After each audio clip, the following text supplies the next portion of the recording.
April, the first week for the trial of President Trump's former campaign chairman, Paul Manafort, wrapped today. Prosecutors have been digging into the financial dealings of the person who was Trump's #1 man during key parts of the 2016 campaign. Paul Manafort's facing 18 counts of bank and tax fraud that predate his time on the campaign. These charges stem from his work overseas with clients that have a direct tie to Russian President Putin. They include the Russian-backed former president of Ukraine, Viktor Yanukovych, and the Russian oligarch Oleg Deripaska. Well, in a sales pitch to Deripaska, Manafort wrote in a 2005 memo, "We are now of the belief that this model can greatly benefit the Putin government." While this trial is not prosecuting Russia's meddling into the 2016 election, it is the first real test for Mueller.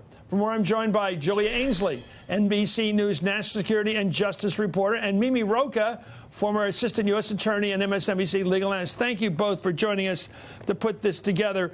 Just tell us about the trial today, Julia, and this weird thing about all these foreign accounts and the wife and how Mrs. Manafort reacted, and his own accountant was surprised at all these accounts. Yeah, I know. I mean, in one sense, we thought today would be a drier day. We weren't talking about ostrich jackets or the Python luxurious, jackets. yeah, Python as well. No one's talking about Python.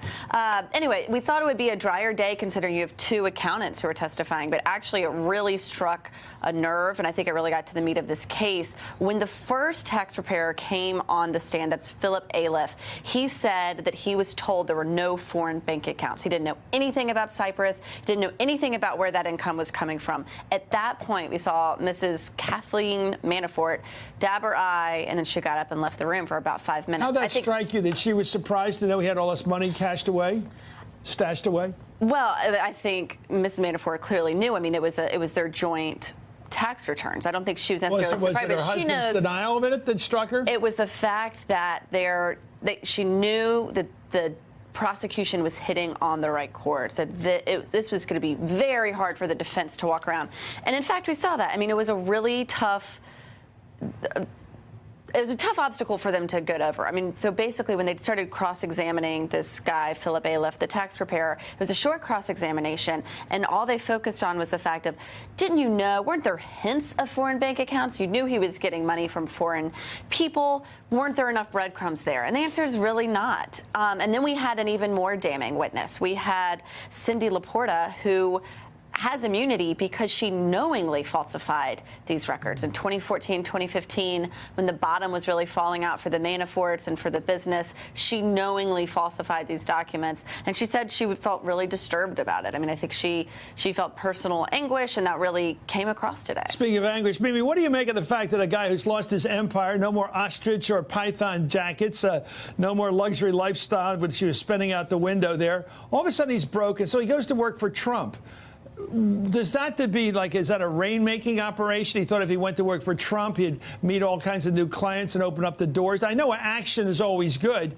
Or was somebody else was pushing him to go to Trump? What was the intrigue here?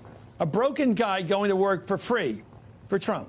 Right. Well, it is intriguing, right? And I mean, this trial isn't going to answer the question, but it certainly lays the base for the big question, which hopefully Mueller will answer for us at some point, which is, you know, as you say, he was a desperate man. He was broke. He goes to work for Trump, and he runs his campaign. And we know then we now know that campaign gets help from the Russians to help elect Trump, despite what Trump now says.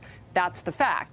And so when you put those pieces together, just those standing alone, I mean, you can draw real inferences from that Manafort was doing this, with either the push or the promise, or however you want to phrase it, of Putin to get in that campaign, and then Putin would help, and he could be very much Manafort could be the link.